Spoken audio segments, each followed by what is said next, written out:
Acts 12. About that time Herod the king laid violent hands on some who belonged to the church.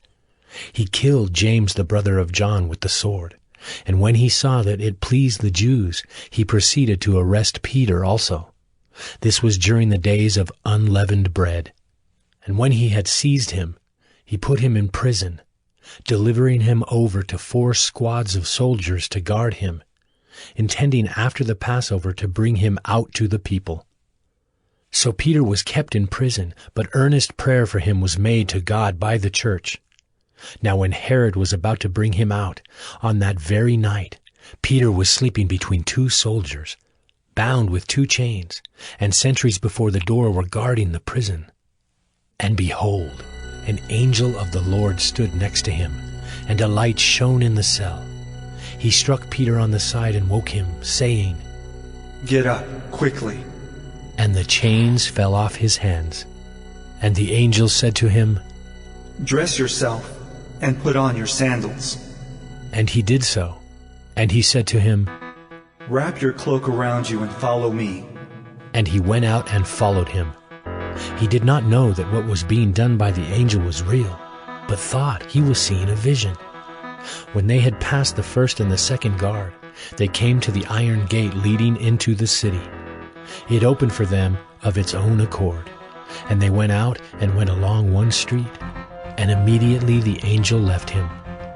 When Peter came to himself, he said, "Now I am sure that the Lord has sent his angel and rescued me from the hand of Herod and from all that the Jewish people were expecting." When he realized this, he went to the house of Mary, the mother of John, whose other name was Mark, where many were gathered together and were praying. And when he knocked at the door of the gateway, a servant girl named Rhoda came to answer. Recognizing Peter's voice, in her joy she did not open the gate, but ran in and reported that Peter was standing at the gate. They said to her, "You are out of your mind." But she kept insisting that it was so, and they kept saying, "It is his angel." But Peter continued knocking, and when they opened, they saw him and were amazed. But motioning to them with his hand to be silent, he described to them how the Lord had brought him out of the prison. And he said, "Tell these things to James and to the brothers." Then he departed and went to another place. Now when day came, there was no little disturbance among the soldiers over what had become of Peter. And after Herod searched for him and did not find him, he examined the sentries and ordered that they should be put to death.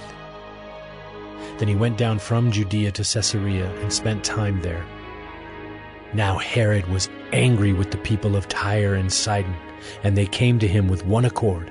And having persuaded Blastus, the king's chamberlain, they asked for peace, because their country depended on the king's country for food.